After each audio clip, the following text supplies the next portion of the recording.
Bonjour à tous, merci d'être sur Mandarin TV. Bienvenue dans Chine France, le journal, votre émission quotidienne d'information sur la Chine et les relations franco-chinoises. Voici les titres de l'actualité.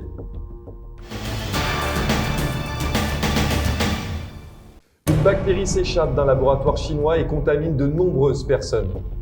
Mulan, le film, des critiques et un gros flop prévu pour Disney en Chine. Livreur de repas en Chine, de rôle essentiel pendant le confinement, un métier difficile et dangereux. Pour finir ce journal, le parcours atypique du français Laurent Falcon, de coiffeur de stars parisien à patron de plusieurs salons de coiffure à Beijing.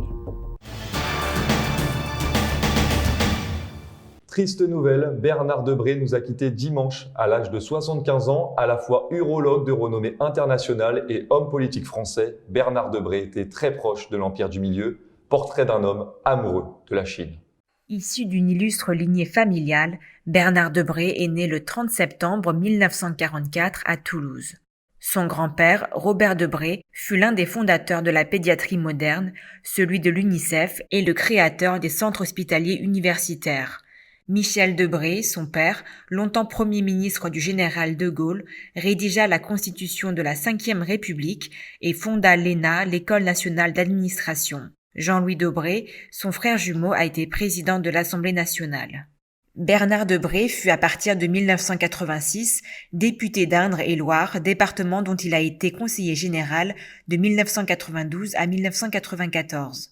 Il a été également ministre de la Coopération dans le gouvernement d'Édouard Balladur de 1994 à 1995, maire d'Amboise de 1992 à 2001 et député de Paris. Bernard Debré était aussi un grand nom de la médecine. Chirurgien de renommée internationale, professeur d'université, il fut chef du service d'urologie de l'hôpital Cochin où il a notamment opéré le président François Mitterrand. Bernard Debré a aussi beaucoup contribué aux relations franco-chinoises, notamment dans le domaine médical. Sa vie est liée à la Chine par une union indissoluble depuis 2000, année où il a connu l'hôpital Tongfang.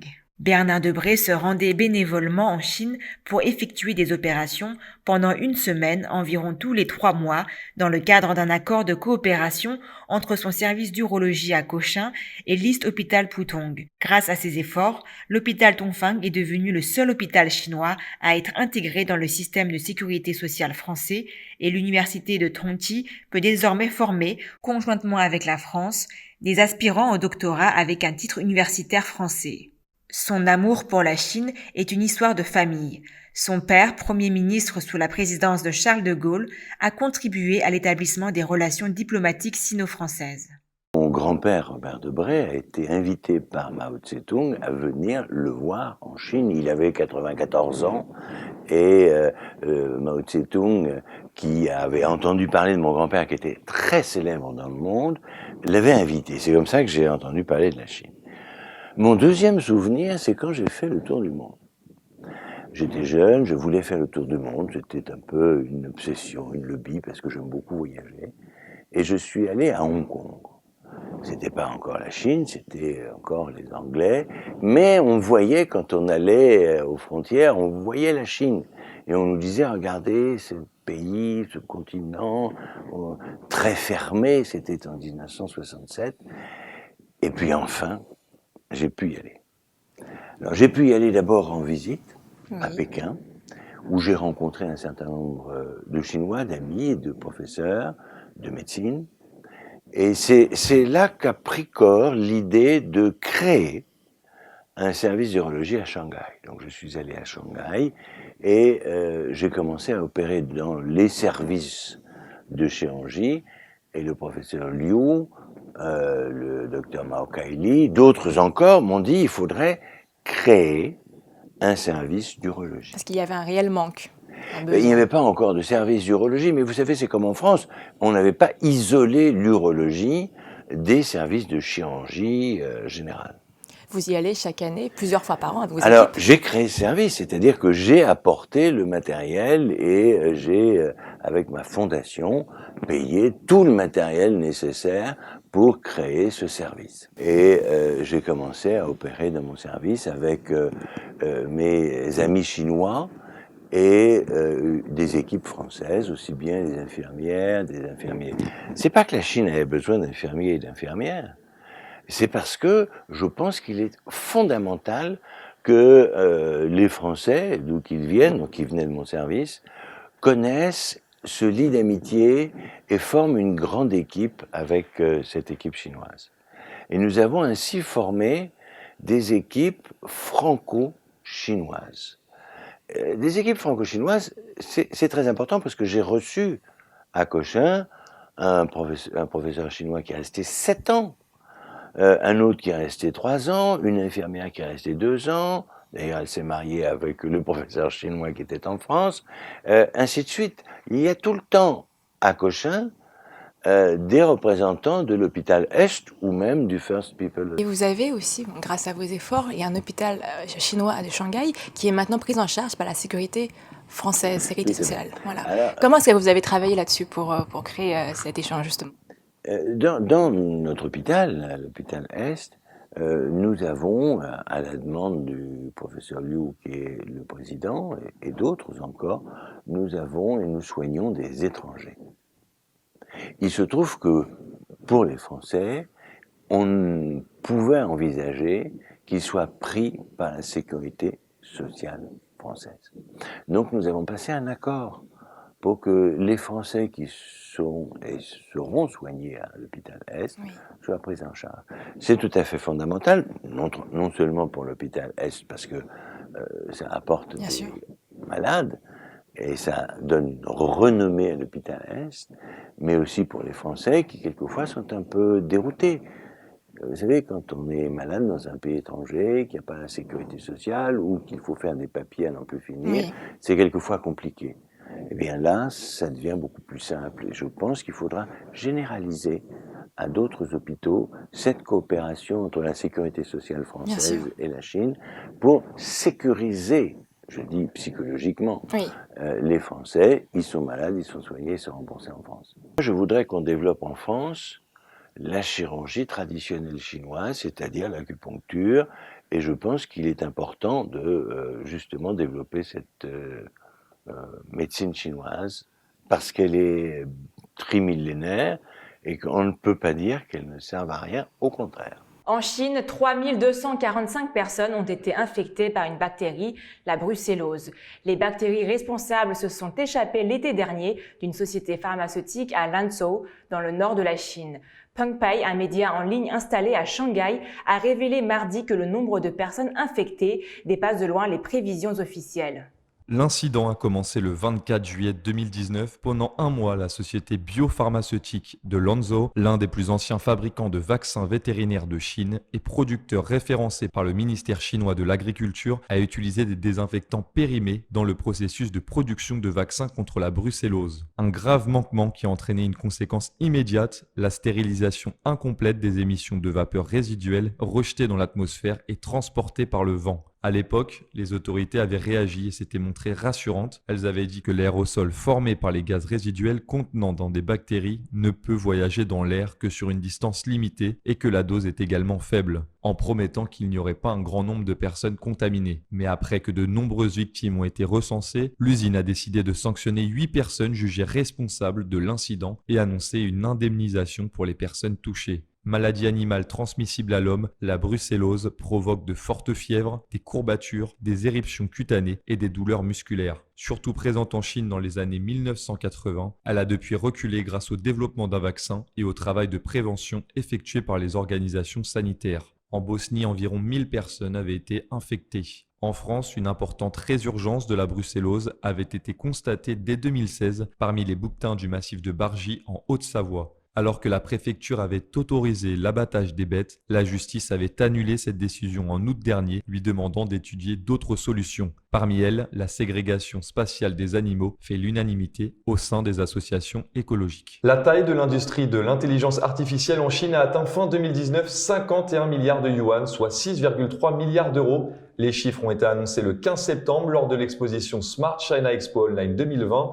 En cours dans la municipalité de Chongqing par le vice-ministre de l'Industrie et des Technologies de l'Information.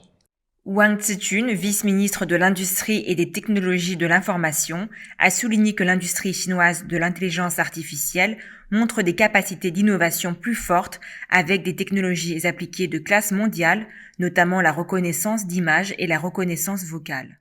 La technologie intelligente a vu des applications plus rapides dans la fabrication, le transport, les soins de santé, l'éducation et d'autres domaines, a-t-il ajouté, notant qu'un ensemble de produits tels que des systèmes d'imagerie CT intelligents, des robots et des systèmes de mesure de température ont joué un rôle actif dans la prévention de la propagation du nouveau coronavirus. Le ministre a ajouté que la promotion de l'intégration de l'intelligence artificielle et de l'économie réelle est un moyen important d'optimiser et de mettre à niveau les industries et d'améliorer le bien-être humain, et la Chine encourage les entreprises et les instituts de recherche nationaux et étrangers à approfondir la coopération et à promouvoir conjointement les technologies de l'intelligence artificielle. Sur le thème technologie intelligente, autonomiser l'économie, enrichir la vie, l'exposition Smart China Expo Online 2020, qui s'est tenue du 15 au 18 septembre, sert de plateforme pour promouvoir les échanges mondiaux de technologies intelligentes et la coopération internationale dans l'industrie intelligente. Pari raté pour Disney, le géant des films d'animation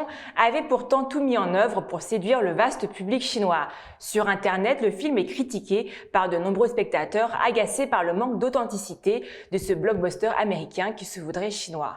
Il n'était peut-être pas une si bonne idée de se lancer dans une énième adaptation de la légende de Mulan, surtout dans l'idée de plaire au public chinois qui a déjà vu passer 17 films ou téléfilms sur l'histoire de la jeune guerrière depuis les années 1920. L'enjeu était de taille pour Disney qui a investi pas moins de 200 millions de dollars. Selon le site Maoyan, qui a étudié les chiffres du box-office, le Mulan de Niki Caro ne devrait pas faire plus de 38,5 millions de bénéfices en Chine. Sur les sites de référencement de films, Mulan égrène des notes moyennes voire basses. Et selon Variety, les reproches fusent à l'encontre de la légendaire firme américaine. Les Américains ont invité tous les acteurs chinois célèbres auxquels ils ont pu penser. Ils ont empilé les uns sur les autres tous les éléments chinois qu'ils ont trouvés pour créer ce véritable accident industriel. Ou encore des critiques comme c'est plein de stéréotypes occidentaux et de conjectures sur la Chine, particulièrement la Chine ancestrale. Un autre internaute ajoute que même la Grande Muraille était mieux que ça. Non seulement de nombreux spectateurs chinois critiquent le manque total de profondeur des personnages, leur motivation et l'histoire en elle-même étant simplement inexplicable. Mais le pire pour beaucoup consiste dans la façon dont le film use superficiellement de la culture chinoise. Tout le film ne fait que crier des slogans vides de sens, juge un spectateur. Entre des effets spéciaux décrits comme gênants et des scènes de kung-fu dignes de vieux téléfilms, le scénario de Mulan consiste selon des spectateurs à un groupement de mots ridicules, la répétition constante des termes loyal, courageux et vrai sonne comme une traduction Google du chinois. L'un des anonymes, scandalisé, note le geste non seulement absurde mais manquant d'amour filial comme de loyauté quand Mulan se débarrasse de la précieuse armure héritée de son père en plein combat. Après avoir tenté à plusieurs reprises de gagner le public chinois, Hollywood fait à nouveau face à un échec. Mulan devrait trouver ses fans parmi les abonnés de la plateforme Disney+, plutôt que dans les salles chinoises où passe le film. Le film arrive seulement le 4 septembre en France sur la plateforme Disney+, et il sera gratuit. Début 2020, l'épidémie de Covid-19 a frappé de plein fouet toute la Chine et toutes les activités ont ainsi été suspendues. À ce moment critique, les livreurs de plats à domicile et les livreurs express ont joué un rôle essentiel dans la lutte de la Chine contre le coronavirus.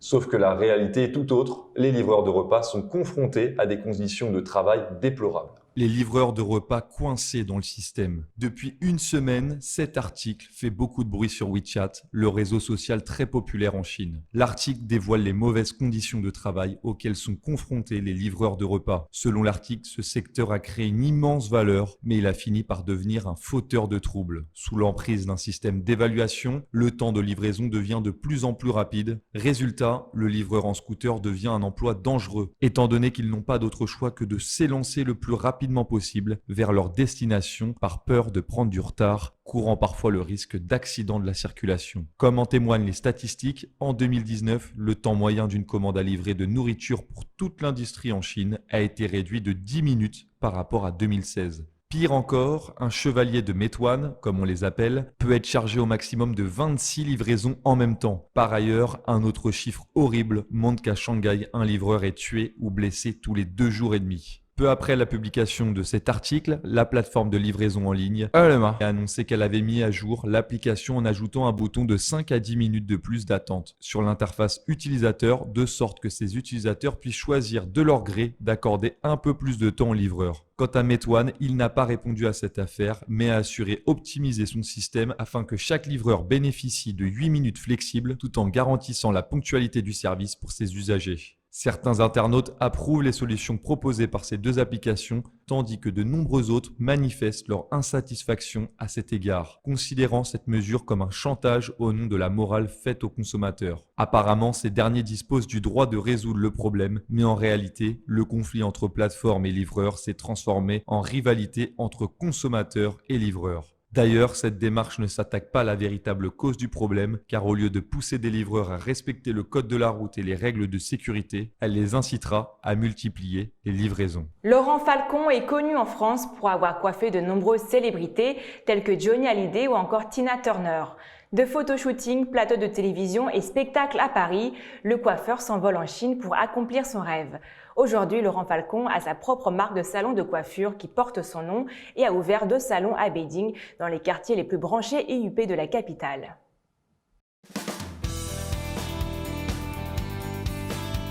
Alors, si moi de 2018 était en train de parler à mon moi de 2011, non, j'aurais tendance à lui dire vas-y, t'as fait le bon choix et les choix que tu vas faire sont corrects. Bonjour, je suis Laurent Falcon et j'ai monté mes marques de salon de coiffure français à Pékin il y a quelques années.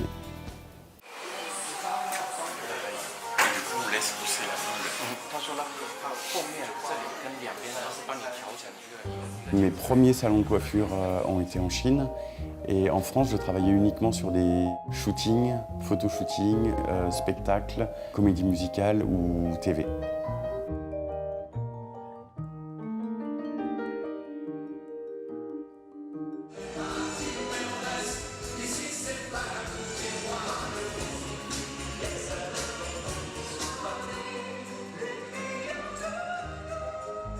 Et au début, j'avais décidé de venir pour 3 mois, juste pour voir si la vie pouvait me plaire en Chine ou pas. Et de fil en aiguille, je suis resté de 3 mois, que je devais faire normalement en Chine, à 2 ans et demi, sans rentrer une seule fois à Paris.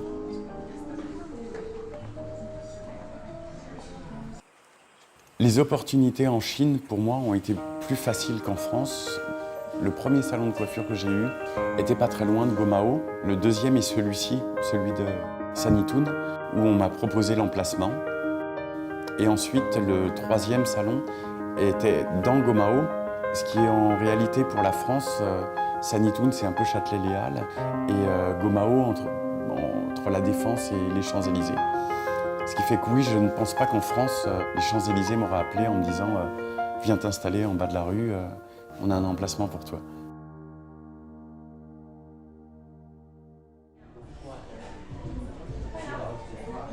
Mon démarrage en Chine sur mes premières coupes chinoises ont été très difficiles. J'ai mis, je crois, 1h30, quelque chose comme ça, à faire la coupe.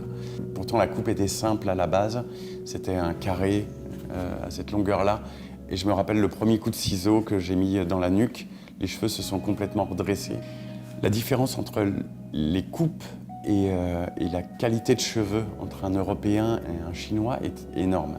J'ai mis, je pense, mes premiers mois à énormément regarder le travail que faisaient les coiffeurs chinois sur les Chinois, analyser les problèmes, à comprendre pourquoi on faisait ça ou ça sur un cheveu chinois.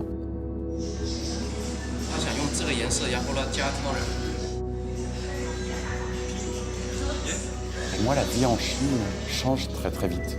Tout évolue à vitesse grand V. À mon arrivée, les Chinois avaient tendance à aimer les couleurs de la racine aux longueurs d'une seule couleur. Petit à petit, les balayages, ils appellent plus ça des couleurs sales ou des couleurs vieilles.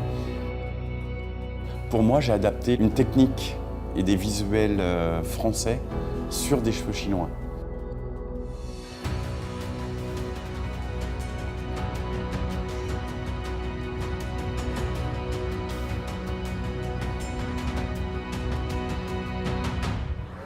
Avec les doigts sans poil. Ah, il... Bye. Bye. En dehors de mon boulot, j'ai tendance à traîner, oui, dans les routongs, dans les vieux marchés antiquités.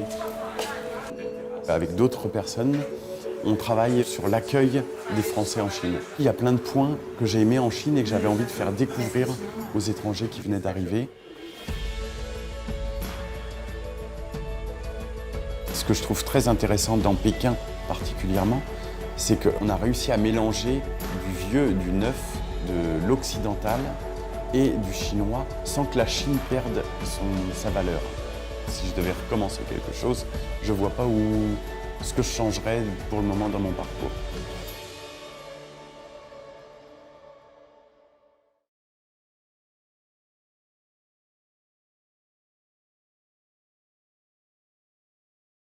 Et c'est déjà la fin de votre journal. Merci encore pour votre fidélité. Et retrouvez toujours plus d'actualités et de vidéos sur mandarintv.fr. Excellente soirée, excellente journée sur Mandarin TV.